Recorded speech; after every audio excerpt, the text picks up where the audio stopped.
me, your girl InDaynaMo, and welcome back to my Taglish channel. So guys, for today's video, Jax and I, we are heading to the, where we go? Vic Roads, guys. So InDaynaMo will get the Learner'S permit. Yes, so para makadrive tayo dito sa AUSTRLIAN, guys, ayan, kukuha tayo ng Learner'S permit. It's like the equivalent of a what you call that one in Philippines? Student something? Student permit. Yeah, something like that. But here, if you have a learner's permit, guys, you will have like a valid ID. They will give you a valid ID. So today, we are heading to the testing like office, big road, yung tawag nila dito. Tapos, I will take a photo there and then they will verify my papers, my online, like that, because before I had a modules, and every modules, guys, every end of the modules you have a quiz, and then after that you have a challenge. So it's a big challenge, yes, guys. Though there's a lot of quiz in every modules, guys. So ang dami. Tapos at the end of that modules, guys, you have the big quiz, guys. Talagang kailangan may pasa yun kasi 30 over 30 yon out of 30. You need to get a score of 27 out of 30, I guess. So is that correct? Correct. You can only get 3 wrong and you got all correct. Yes, so we are going to the office, the Vic Roads, guys, and then take a photo and then get my eyesight if if my eyes is very good. So I forgot to eat carrots today, guys. Pero okay naman yung ating eyesight kasi I review my Snellen chart. So guys, ayan, ibabalitaan na lang namin kayo after na nandun na kami sa Big Roads, and you should have to pay the Learner'S. You will have to pay, right? Yeah. You paid already for the online quiz, and now you just have to pay for the permit. Yes, guys. So we will pay also there. So kailangan nandun ka kasi kailangan magphoto sila sa'yo. Ilalagay yun dun sa valid ID mo. Tapos nakalagay Learner'S permit. So yun na nga, guys. So later again, guys. Okay. Bye-bye. See you later, guys. See you later, Jax. Bye-bye. Hi guys! Ayan, tapos na tayo dun sa Vic Roads, guys, dun sa building. Hindi kasi ako, there's a queue outside, pero mabilis naman yung process kasi there's a person there na will ask you what's your business inside the building, and then you will tell na kung ano nga business ang meron ka dun sa loob, guys. So hindi pwedeng a company, only one person, kung sino man yung dun sa kung ano man gagawin mo sa loob. So si Jax sa labas lang siya kasi hindi naman siya sa loob doon, guys. So I'm the only one who can go inside, enter the building. So yun, madaming tao sa loob, pero one seat apart yung chair because I cannot film inside. It's prohibited. So saka madami ding tao doon,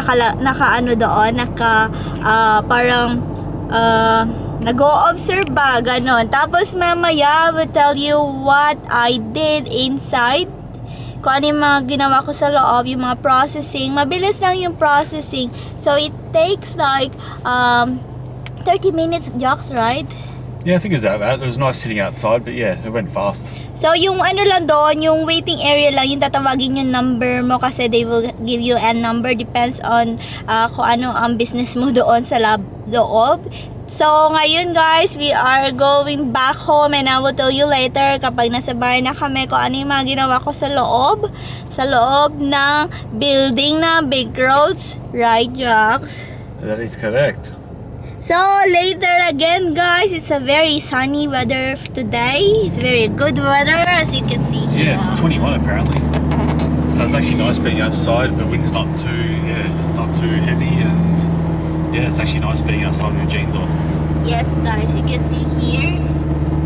So it's very sunny. It's 21 outside. 21, right? Is it 21? Yeah, 21 according to the car. Yeah, according of our car. So ayun na, guys, mamaya i-update ko kayo ulit. Okay, bye-bye. Bye, guys. So that's it guys. Hindi ko na kayo na-update no nandito kami sa bahay. So, ayun na nga guys. So, successful. Nakapag-register na ako ng aking learner's permit. So, yung learner's permit dito sa Australia, the equivalent in the Philippines is the student permit. Pero, I will detail and I will explain more kung ano yung steps na ginawa ko kasi nag-modules ako online. So, kailangan, bago ka pumunta doon sa Vic Roads, doon sa government ng dito sa Australia, kasi sila yung ahensya or ahensya, agency in Australia na sila nagbibigay. Para siyang LTO in the Philippines, guys, in short.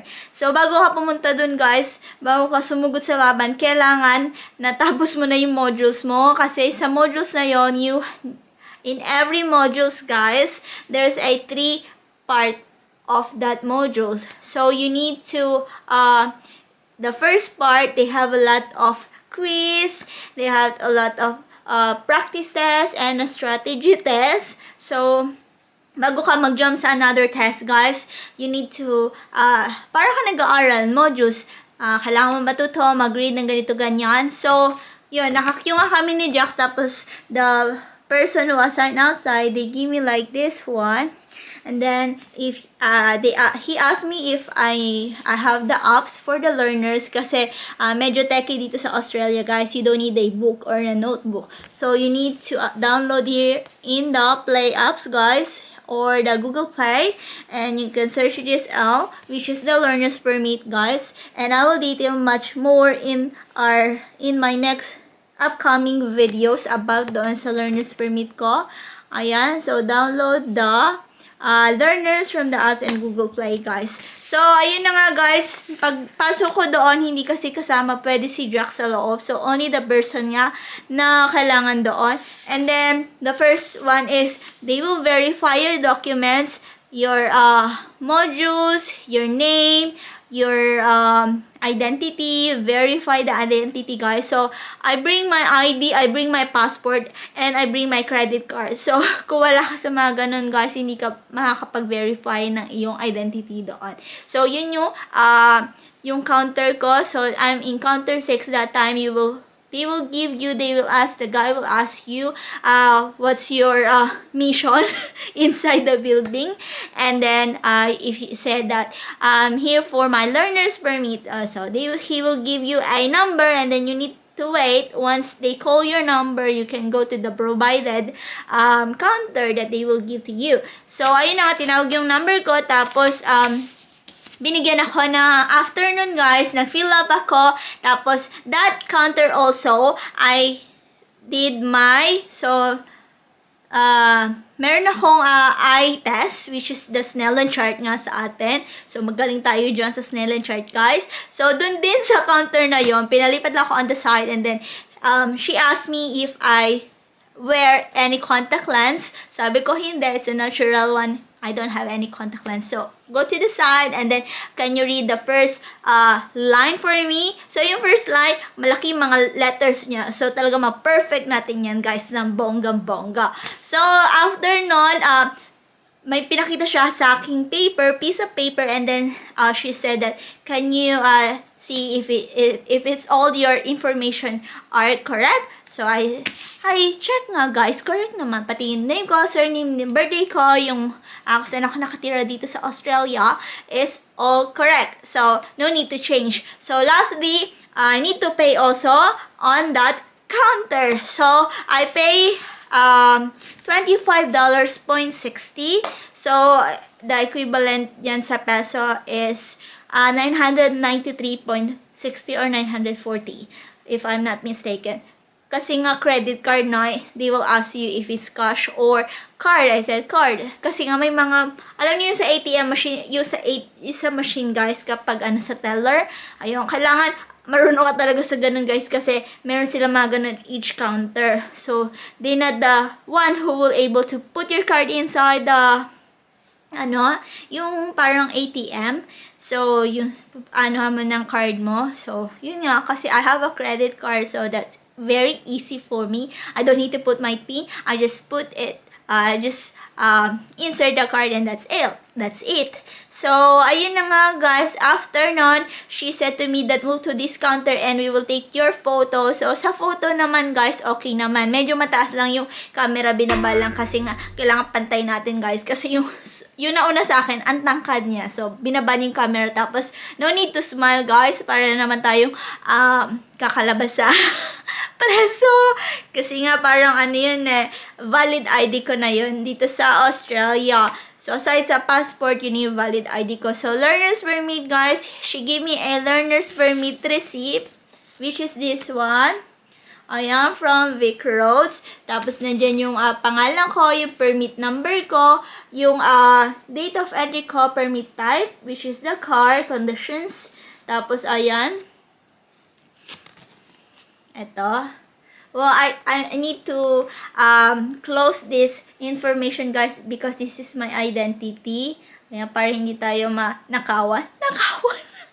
Hindi kasi diba uso ngayon kailangan you need to any person, especially in the social media. So kasi nga diba madami ng fake ngayon. So ayun, binigyan nila ako ng ganun. Tapos I have my Vic Roads receipt. Ayan. So, I got my Vic Roads receipt. So, ganito yung receipt nila, guys. Ayan, ganyan yung receipt nila. Vic Roads. May receipt talaga sila, guys. So, this is all the paper. Ayan, may paper talaga. Tapos, ito, may mga conditions. So, on this green card, I got important information about my learner's permit. Ayan. It's okay, I will show you later. I will put here in this video yung kung ano yung mga nakalagay. So, I have my notification for medical condition, carry your driver license, and or learner permit while driving. Yes, you need to, kasi ito guys, this is the first step para makuha ko ng ID. So, yung ID dito sa Australia, kapag learner's permit ka, guys, meron siya talagang parang ATM card talaga siya. So, darating yun, 3 to 5 working days dun sa address na nilagay mo dun sa yung details. Kaya, itatanungin ka niya ulit, can you check your details? If it's okay, yun yung ilalagay niya sa system. At yung card talagang, makukuha mo na lang dun sa outside ng house mo, dun sa mailbox nyo ng bahay. So, yun na. Madali lang talaga, guys. Tapos, nagpicture ganun na. Tapos, malis na. Ganun kadali lang. Siguro, I stay there about 25 to 30 minutes inside the building. Kasi nga, may mga different counters from different problems. From different intention kung ano yung gagawin mo doon sa loob. Meron silang designated counters for that. So, ayun yung mga nakalagay dito. Diba sa Philippines kasi dati kapag kukuha ka ng student permit, meron kayong card. Tapos, yung mga kumuha kasi ako ng student permit guys, pero hindi ko na naabutan yung student permit na card talaga. Ang nangyari sa akin, kumuha ko ng student permit. I don't know if ganun din ang scenario na nakuha nyo ha.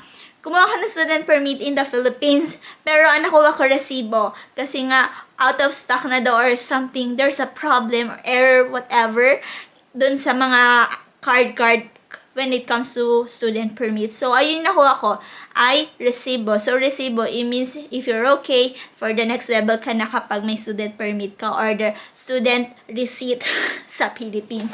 So, dito sa Australia, guys, they will give you a card talaga na nakalagay sa taas ay student permit. But don't worry because I will put here my student permit and ayun na nga, ipapakita ko dito guys. Kasi after 3 to 5 days, nakuha ko na siya. Ayan.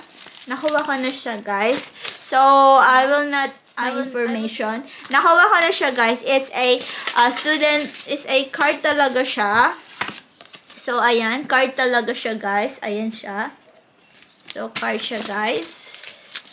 So, ayan. Card siya, guys. Tapos, sa harap, yung details mo, yung name mo, tapos yung student learner's permit mo. Ayan o, meron silang I will show you guys without my name. So, ayan. Diba? Learner's permit, Victoria, Australia. So, ganyan. Para siyang ATM talaga, guys. Kasi card na talaga siya. Ayan. Diba? So, this is my month, this is my year. So, ganito yung ano. Pero kapag kunwari, professional ka na dito sa Australia, you will have a professional card. Mag-iiba yung dila, magiging blue. Kasi yung kay Jax, blue yun. Professional na si Jax. So, hindi na siya yellow. Magiging blue na to kapag professional.